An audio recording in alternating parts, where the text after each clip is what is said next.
అయితే మీరు ఈ ఈ ప్రయాణంలో అసలు 'రాజు యాదవ్' అనే సినిమా మీరెందుకు చెయ్యవలసి వచ్చింది? Without a want to become a hero. దానివల్ల ఇంకో పర్పస్ ఏం లేదే? అంటే నేను కథ విన్నప్పుడు సార్, హ్మ్. నేను చారీ గారికి మొత్తం వినేసిన తర్వాత నాకు ఇంట్రెస్ట్ లేదండి, నేను హీరోగా చేయదలుచుకోలేదు, ఒక టైం ఇవ్వకుండా వినకుండా చేయనన్నాడు అనే అపకీర్తి నాకు ఎందుకని చెప్పి విన్నాను సార్. నేను విన్న తర్వాత కూడా ఇదే చెప్పాలనుకున్నాను, చేయనండి అని. తర్వాత మళ్ళీ కాల్ చేయడం, మళ్ళీ ఫోన్ చేయడం, మళ్ళీ ఎందుకంటే లాస్ట్ కాస్టింగ్ సార్ దాంట్లో. నేను హీరోయిన్ మొత్తం అందరూ ఫిక్స్ అయిపోయారు. హీరో కూడా సెటప్ అంతా ఓకే అయిపోయింది. లాస్ట్ మూమెంట్లో హీరో సమ్ అనివార్య కారణాల వల్ల డ్రాప్ అవ్వాల్సి వచ్చింది. ఒక హీరో ఎవరు లాస్ట్ నన్ను క్యాస్ట్ చేసుకున్నా సార్. అందుకే నాకు హీరోయిన్కి అవును అవును నాన్ సింక్లో ఉంటుంది సార్. నేను అమ్మాయి నాగేశ్వరరావు కృష్ణ కుమార్ గారిలో ఉంటారు సార్. నేను మాత్రం ఆయనకు మాట చెప్పాను సార్. సార్ కథ చాలా మంచి కథ, మంచి వేరియేషన్ ఉంది, పర్ఫార్మెన్స్ ఉంది, చాలా బాగుంది, ఇది కొత్త వాళ్ళు తెలితే బాగుంటుంది సార్ మీరు చెప్పాను. ఏదో నేను ఉండబట్లే చెప్పాను, అలాంటి సలహాలు ఇవ్వకూడదు, బట్ చెప్పాను సార్, నాకు అనిపించింది చెప్పాను. అంటే మీకు నచ్చగా చెప్తున్నారు అనుకుంటా. మేబీ అనుకోవచ్చు సార్.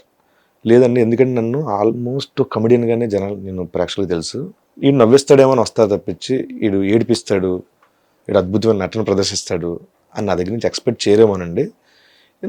నా ఇది ఆలోచన ఏంటంటే లేదండి, కాంట్రాస్ట్ ఉంటుంది, బాగుంటుంది అని చెప్పాను. నేను ఎక్కడ కాంప్రమైజ్ అయ్యానంటే సార్, ఒక సినిమాలో ఎక్కడైనా ఒక 4-5 సీన్లు అలాంటి పర్ఫార్మెన్స్ ఓరియంటెడ్ అలాంటి క్యారెక్టర్ ఇస్తే చేస్తాను కదా.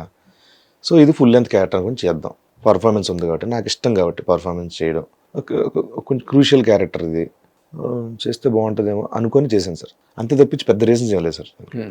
అంటే హీరో అయిపోదాం అన్న తాపత్రయం అస్సలు లేదు సార్. ఇప్పుడు మీరు చెప్పింది ఇంతవరకు మీరు ఎక్కడ చెప్పలేదు.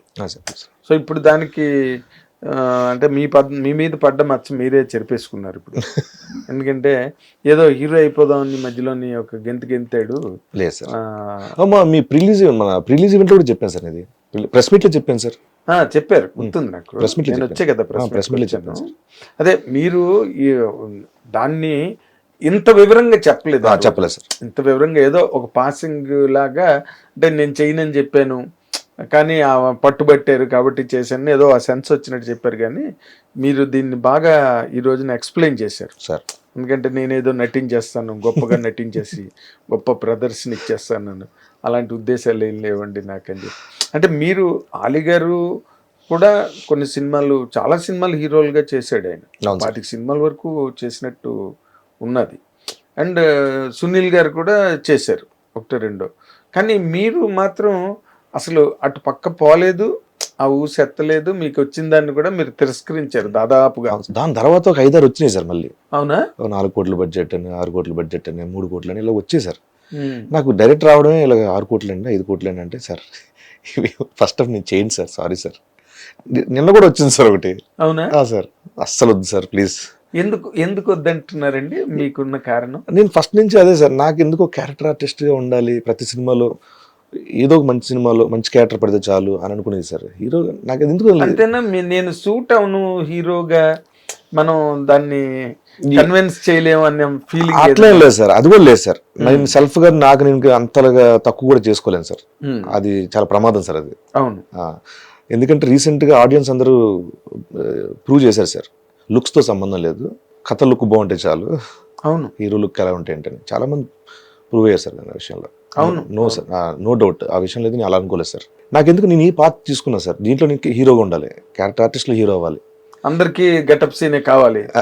గెటప్ సీన్ డేట్ లేదు సార్. ఇప్పుడు నవేడేస్ చూస్తే విజయ్ సేతుపతిగా ఉన్నారు సార్. ఆయన హీరోగా వచ్చి క్యారెక్టర్లు చేస్తుంటే same equal to hero range sir అయింది. నేమ్ ఫహద్ ఫాజిల్, డిమాండ్, మంచి నేమ్ అండ్ ఫేమ్. అవును సార్, కరెక్టే మీరు చెప్పింది. అలాగే చాలా మంది క్యారెక్టర్ ఆర్టిస్టులకి హీరోతో పాటు ఉండే పేరు ఉంది సార్, బజ్. నాకు అంటే మరీ అంతగా ఊహించుకోవట్లేదు కానీ సార్, నా స్థాయి మేరకు నాకు వచ్చే క్యారెక్టర్లు అంత మనల్ని పొందితే చాలు అనిపిస్తుంది సార్. నాకు పెద్ద ఏమి లేవు సార్ అంత. ఇంకోటి సార్, ఒక సినిమాతో అదిరిపోయే పేరు వచ్చేసి, అద్భుతమైన పేరు వచ్చేసి, ఓ బాయ్ ఏంటి ఎరగొట్టేసారు అన్న తర్వాత కూడా సార్, మళ్ళీ వరుసెట్టి ఆన్ అండ్ ఆఫ్ అలాంటి సినిమాలు పడాలి సార్. పడకపోతే మళ్ళీ ఆ సినిమా అంత లేదు, ఈ సినిమా అదొక ప్రమాదం సార్. చాప కింద నీళ్ళలాగా కూడా కాకుండా సార్ కొంచెం అలా కొంచెం పైకి అలా జర్నీ చేస్తే హ్యాపీ సార్ నాకు. అలా చిన్న పాము పడగెత్తినట్టు మళ్ళీ మళ్ళా వెళ్ళిపోతుంది. ఓ బుసలు కొట్టుకుంటే వెళ్ళవసరం లేదు సార్, అది చాలా ప్రమాదం సార్. అయితే అదేలేండి, కరెక్టే మీరు చెప్పింది.